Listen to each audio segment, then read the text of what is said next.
Ketov, Haverins, Hakol Besed, Tzahorai Tovim, Erev Tov, dependendo do horário que você estiver vendo esse vídeo. E Shabbat Shalom, né? O Erev Shabbat Shalom, uma boa véspera de Shabbat. Hoje é sexta-feira e é véspera de Shabbat. Amigos, nós teremos que fazer aqui duas partes, né, da porção, a sexta e a sétima. Porém, a última parte aqui, ela só possui 5 passuques, né? 5 versículos, passuquinhos, versículos, né? E é justamente continuação da sexta parte, direta. Então, vamos fazer assim. Como só é 5 passuquinhos, então vamos fazer a leitura da sexta e da sétima parte direto, tá? E a gente termina aqui a porção de Tsaria, tá bom? Só recapitulando a porção passada, nós falamos também da questão da Tsaharat, né, no cabelo e na barba, tá? E ali nós demos uma explicação porque tá dentro do versículo um pouquinho do Rashi, tá bom? E hoje nós vamos continuar aqui a leitura, tá, do nosso livro de Levítico, vai criar em hebraico, aqui no capítulo 13, a partir do versículo 40, tá? E ele diz assim, Vaishki, né? Imaret Rosho Kerar Hu Taolhu, que significa o quê? Vaishki é que quando um homem Ilmaret, né, Rosho, ele tiver ali no caso calvície, né, sobre a sua cabeça, que é quereja, que é calvície, Hu Haor, Hu, ou seja, ele simplesmente está puro, tá? Então, aqui nós vemos o seguinte, né, que a cabeça da pessoa, nós havíamos tratado justamente sobre a questão no cabelo da mancha, né, da questão de Sahara, tá? No português, eles traduziram aqui, meio diferente, né? No português tá assim, se um homem, ele perde cabelo, né, de sua cabeça, é uma simples calvície, ele é puro. Só que no hebraico, a palavra inmarete é raspar, né? Ou seja, estiver raspando. Então, o hebraico, ele quer dizer que quando o homem estiver raspando, assim, ele estiver sumindo, né? Bem aqui assim, como quem vos fala, tiver, né, uma calvície em cima, então é simplesmente uma pureza, tá? Não é uma questão de Zaharat. Então entendam bem, né? Eu sempre costumo comentar aqui, né? Muitas das vezes, quem está fora não consegue entender isso, tá?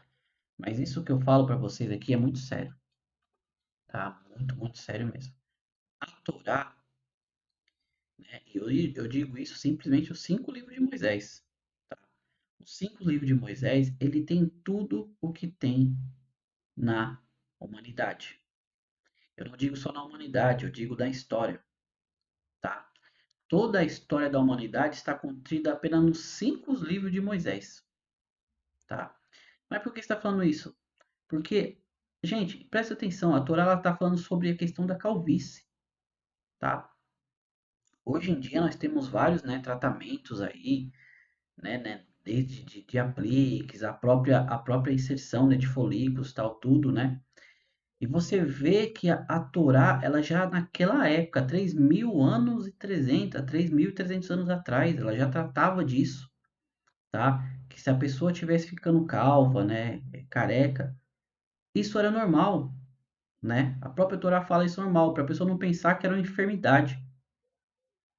É interessante nós analisarmos isso, né? Como muitas das vezes, né? Isso vai de ser humano para ser humano, né? Mas isso mexe muito com a autoestima de várias pessoas, tá? Aí você pensa que a Torá, imaginando naquela época a pessoa que não tinha noção disso, né? Que isso hoje é algo totalmente normal, isso é genético, né? De pai para filho. E a Torá ela já inicia justamente com isso, para a pessoa não se preocupar que isso não era uma enfermidade espiritual, isso era normal, né, do ser humano. Aí o versículo 41 diz assim: se ele perde cabelo na fronte, né, perto da sua face, é meramente o limite do couro cabeludo recuando, ele é puro, como a gente acabou de tratar, né? Existem vários níveis de calvície, desde trás, como de da frente para trás, tá bom? E a Torá fala que isso não é nada, tá? É algo natural do ser humano. Vamos dar continuidade aqui. Se ele tem lesão branca e vermelha na área calva, né, onde o limite do seu cabelo, seu couro cabeludo dele começou a recuar, isso pode ser um sinal de ceará na sua área calva ou na fronte do seu cabelo. Então aqui a Torá já explica. No caso, se nessa parte que está ficando calvo tem essa mancha de, né, de ceará, essa mancha meio avermelhada, né, aí como diz aqui vermelha e branca, né, aí ele já pode se preocupar que pode ser uma Tsará, né? Já que a questão daquela enfermidade que nós estamos tratando aqui desde o começo estaria, né? E o que acontece? Diz assim o versículo, né? O sacerdote examinará e se a lesão seit na sua área calva ou fronte sem cabelo é vermelha e branca como tsarat sobre a pele do seu corpo, ou seja, que a Torá já faz aquela semelhança, se é semelhante a que tem no corpo. Tá? Aqui a Torá, ela já vem separar o nequeto, que nós tratamos ontem, né, que é justamente sobre o cabelo e sobre a barba. Ela já usa o termo aqui da tserá, que era como que a pele do corpo, né, como se fosse na pele do corpo. Aquele primeiro nível que aparecia as manchas no corpo. Então a Torá, ela diferencia justamente aqui sobre a questão do Neket, que era justamente na cabeça e na barba. Então a pessoa é considerada afligida pelo Sará e ela é impura. A lesão está em sua cabeça. O sacerdote deve declará-la impura, né? Uma pessoa com Sará que tem uma mancha deve ter suas roupas rasgadas, deve deixar seu cabelo crescer, cobrir a sua cabeça até o seu bigode e dizer, né? Eu sou impuro, sou impuro. Ela deve declarar. Então a Torá já sai aqui da questão da calvície, da tserá no cabelo, que seria semelhante do corpo, e já adentra sobre a questão dessa tserá, ela já está atingindo a roupa, tá? Então, se essa mancha ela começa a atingir as suas roupas, né, rasgadas, então ela deve deixar crescer o cabelo, deve deixar crescer a barba, né, o cabelo até próximo até o seu bigode, justamente a barba, e dizer que ela é impura, né? Então, meus amigos, entendam bem, é um estado de luto. Nós já falamos sobre a questão do enlutado. O enlutado é o quê? Ele simplesmente rasgava suas roupas, ou se vestia ali com um pano de saco, deixava seu cabelo e sua barba crescer, pois ele estava em luto. Semelhantemente, a pessoa que ela adquiria um Serrará, tá? Vamos só nos aprofundar um pouquinho disso aqui, né? Vou dizer assim, um pouco mais na frente, para nós terminarmos essa porção dentro dessa mensagem, tá bom? Então vamos continuar aqui. Enquanto ela tiver a mancha, ela permanecerá impura. Ela deve permanecer sozinha e seu lugar será fora do acampamento, tá? Quando uma roupa tem a marca de ceará, pode ser tecido de lã, tecido de linho, linho ou lã, destinados à urdidura ou à trama, couro, ou qualquer coisa feita de couro. Aqui a Torá já vai entrar em questão novamente da ceará nas vestes. Se uma área esverdeada ou avermelhada aparece no tecido, no couro, né, ou de dura ou tramar, ou qualquer artigo de couro, é marca de ceará. Qual que é o procedimento? Ela deve ser mostrada ao sacerdote. O sacerdote examinará a marca e encerrará o artigo afetado por 7 dias. Então, aquela roupa, ela seria, né? Aquela roupa, qual pedaço de tecido, couro, o que for, como diz a Torá aqui, ela seria examinada e ficaria ali em quarentena durante 7 dias para examinar. No sétimo dia, ele examinará a área afetada e se a área se espalhou no tecido, na urdidura ou na trama, novamente a Torá ela repete, né, sobre a questão aqui da roupa, no couro ou artigo feito de couro, então é uma mancha aguda de Serrará, né? Então aqui, se no sétimo dia, depois da quarentena, ele for verificar e ela se espalhou, então ele vai ser determinado como de Serrará. Ou seja, a própria roupa, ela está impura.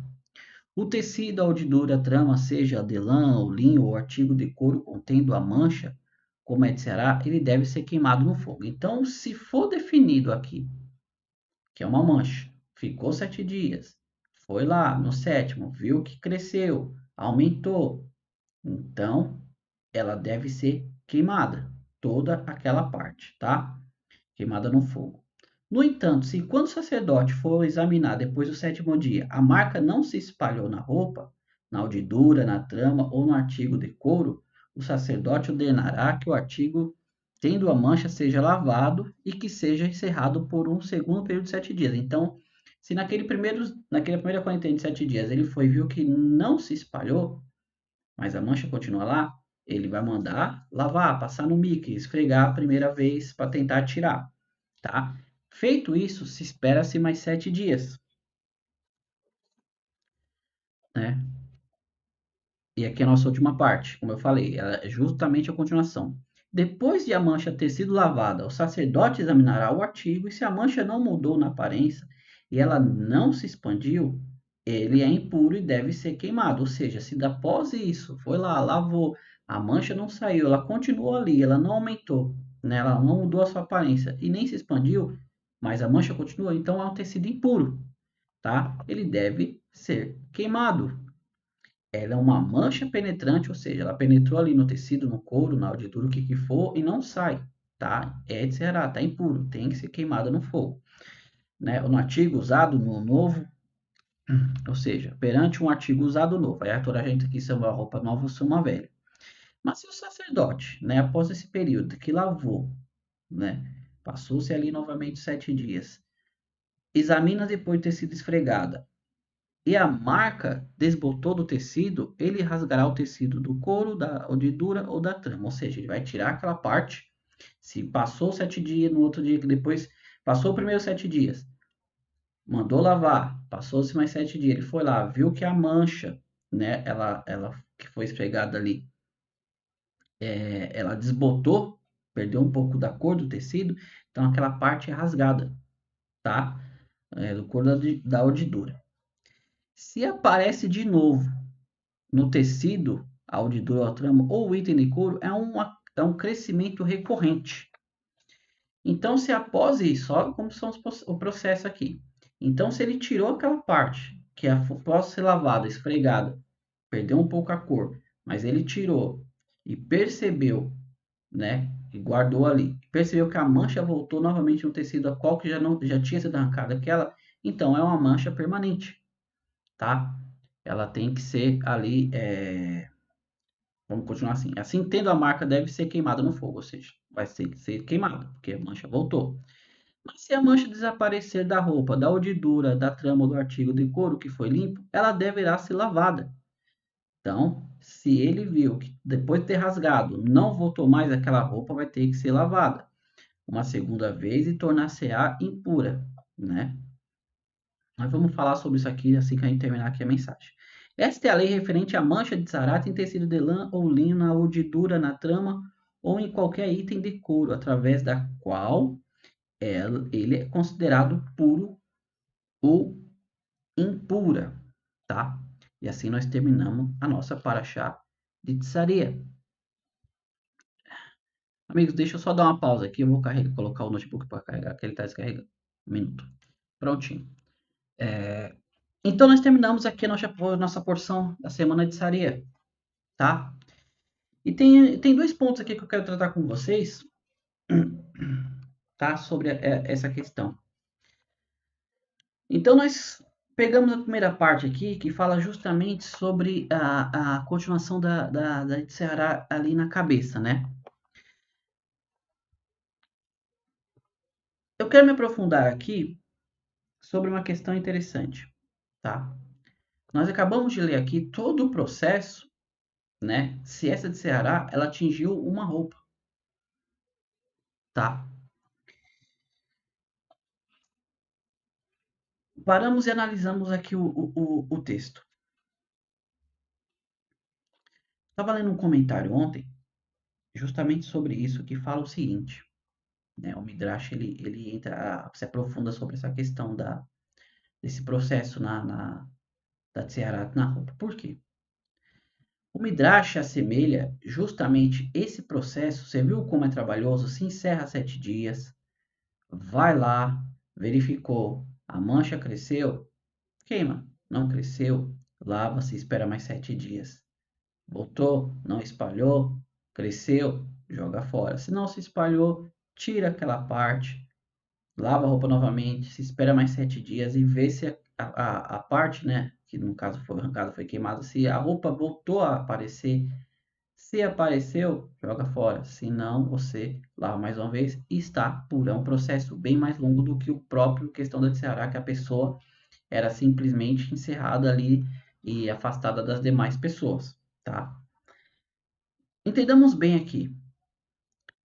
O Midrash ele fala que justamente a preocupação de Deus em relação, né, a aquilo atingir a pessoa. Por quê? Antes de Deus deixar que a Tzeará atinja a pessoa, ele atinge a roupa, tá? E existe todo esse processo. Tem vários comentários, né? Eu li muita coisa em relação a essa questão, tá? Então tem a questão também do que o processo, o porquê das duas lavagens, da verificação, tá? Isso se assemelha muito, né, ao nosso processo de techuvá. Techuvá, que não sabe, é você fazer um retorno, né? No nosso conceito aqui, do nosso conceito do entendimento, seria o pecado. Você deixa de fazer um pecado, né? Você deixa de fazer um pecado perante Deus, você passa por um processo de arrependimento, lavagem, e aquilo vai, com o tempo, vai sendo verificado se aquele processo não vai voltar, se aquele pecado antigo ele não vai continuar sendo, né, cometido, tá? Esse uma interpretação, uma drachá mais profunda, né, como eu falo, em relação a Hassidut, né? Você transferiria essa questão do processo da roupa para você próprio. Como que funcionaria isso, tá? Então, justamente essa questão. Você pecou uma vez, você vai, faz techuvá, você se arrepende, você faz jejum, você fica ali num processo, né, de exclusão, você tenta tirar aquilo, aí vê se aquilo não vai mais voltar, se não há mais chance daquilo voltar, até o último final puro. Se no primeiro processo você tem que queimar aquilo, você tem que tirar aquilo de você, tá? Essa é um pouquinho da visão da Hassidut. Mas aqui o Midrash, ele conta que justamente, né, ele usa a história do Mizraim, a história do Egito, para nos ensinar sobre essa questão. Por quê? Assim como Deus tenta avisar o ser humano de todas as maneiras que ele está fazendo algo errado, atinge uma roupa, atinge um artigo de tecido, de couro, até chegar na Tzeará que atinge seu corpo, seu corpo, atinge sua cabeça, você está vendo que são processos, né? E nós já falamos que essa Tzeará era uma doença totalmente espiritual. Deus ali, né, ele comenta, né, justamente Deus fala sobre isso de uma maneira para nós a nos atentarmos, tomarmos cuidado. Como eu falei, o Midrash ele continua. Quando o povo estava no Egito, após a morte ali de Yosef, de José, né, o povo estava ali na terra de Goshen, né, e estava vivendo em paz. Só o que acontece? Eles não perceberam três etapas do que estava para vir. Primeiro, eles não perceberam que o faraó começou a odiá-los, né? Depois eles não perceberam que como o faraó começou a usar eles para fazer o serviço e cobrar imposto deles, né? No último estágio já foi o pior. Quando eles foram ver, eles já estavam escravos, né? Então, esse é um processo de Ceará sobre as nossas vidas. O Midrash fala que justamente Deus atinge a roupa, atinge o artigo, atinge a sua pele e vai indo, atinge cabelo, atinge barba, ou seja, você muitas das vezes não percebe, tá?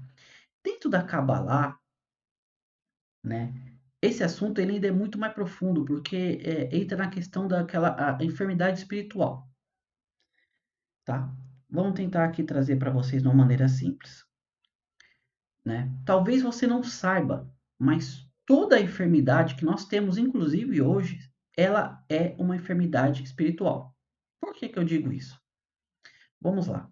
O Rebbe de Lubavitch, ele nos ensina o seguinte: nós não somos, né, seres carnais com experiências espirituais. É o contrário.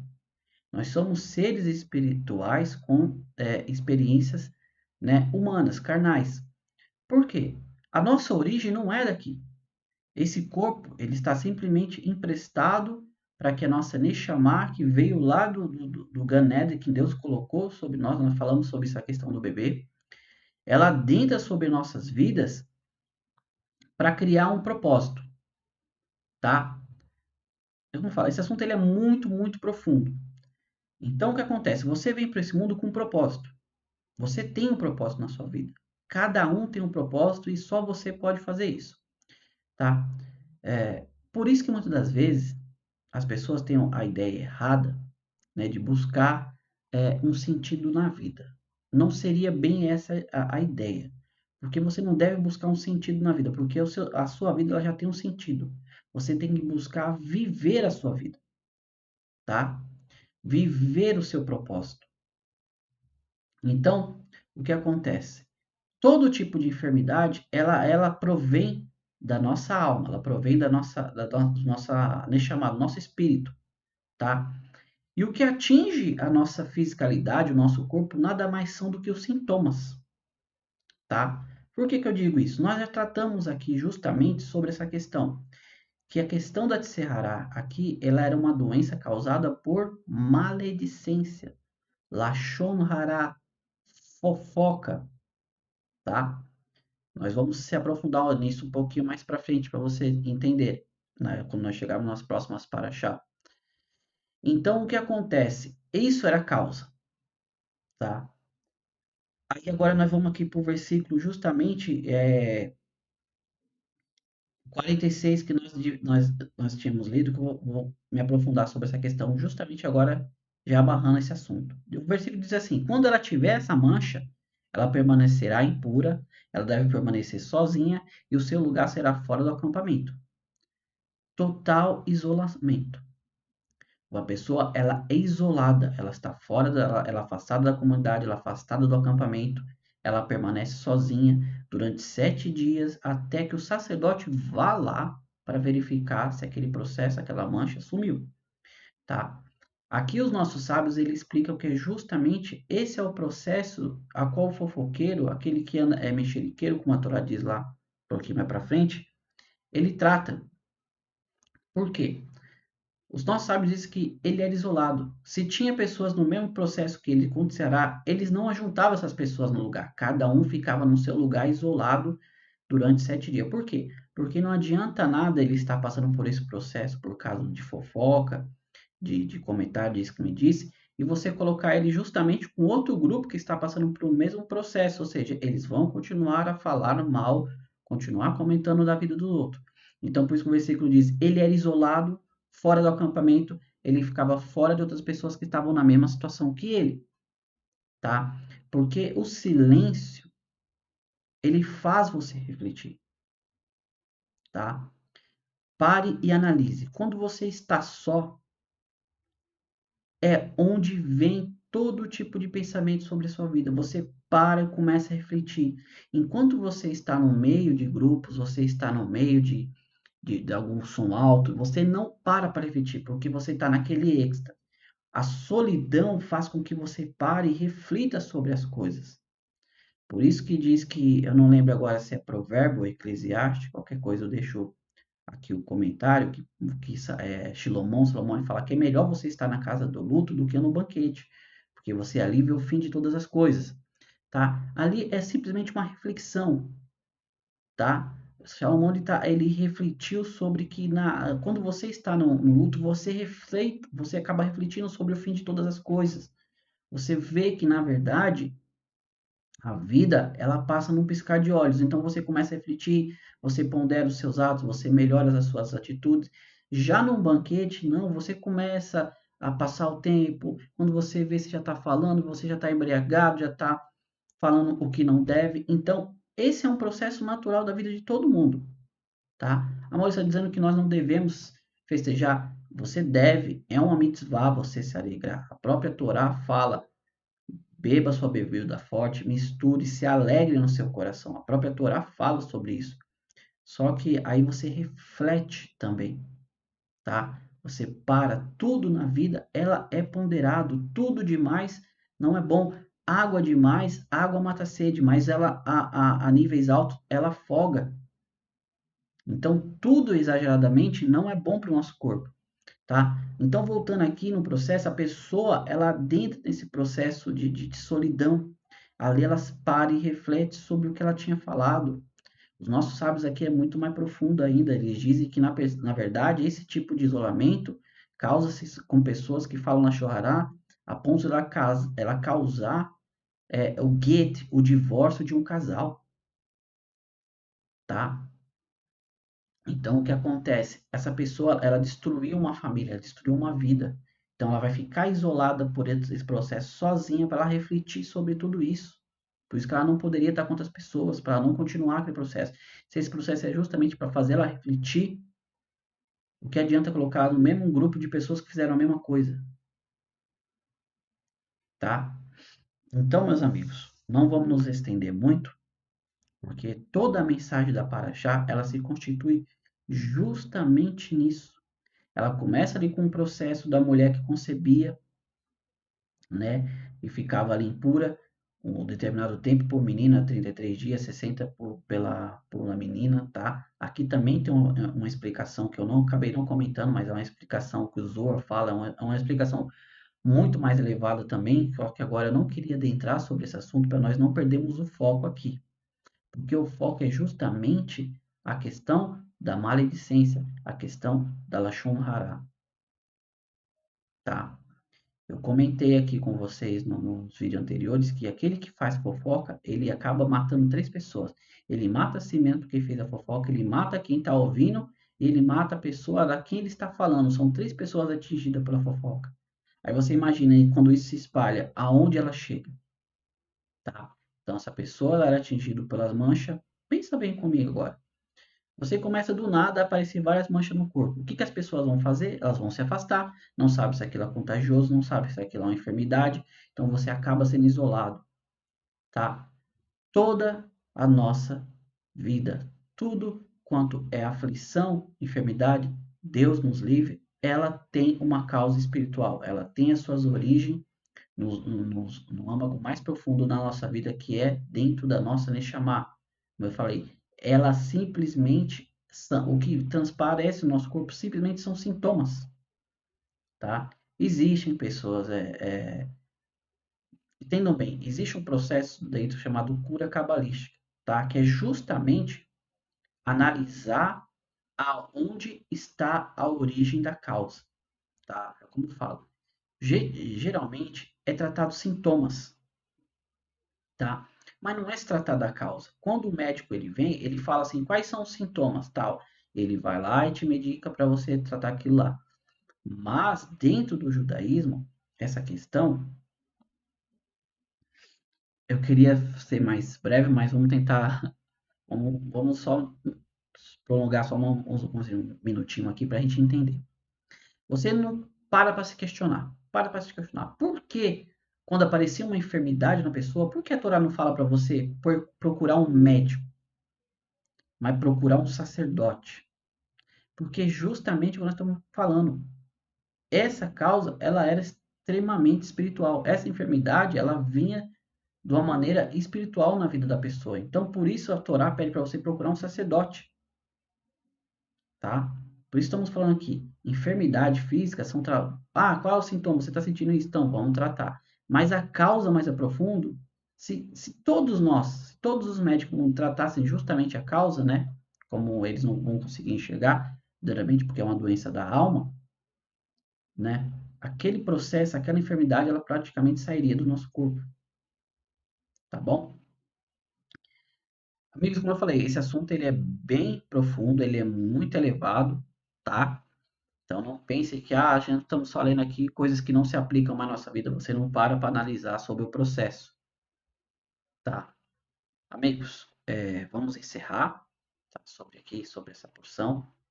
A próxima porção também é Metsorá, que vai tratar agora do processo de purificação das pessoas que estavam, né? Como que era feita ali a questão dos corban, das oferendas para as pessoas que estavam nesse processo, tá bom? Mas isso só semana que vem. Desde já eu quero agradecer a você que chegou até aqui, né, nesse vídeo, tá? Que aguentou aqui até o final. Deixa aqui o seu like, se inscreva no canal, compartilhe se esse conteúdo ele é relevante para você. Pense assim, se está sendo para mim bom, eu também queria que fulano também soubesse, tá? Tudo que é bom a gente quer também para os outros, né? Assim esperamos que, né, na verdade, o que você quer de bem para você, que você quer também para o seu semelhante. Então, se você acha que esse conteúdo é bom, se outra pessoa precisava ouvir sobre isso também, compartilhe, tá? Assim também ajuda que essa mensagem chegue a mais pessoas.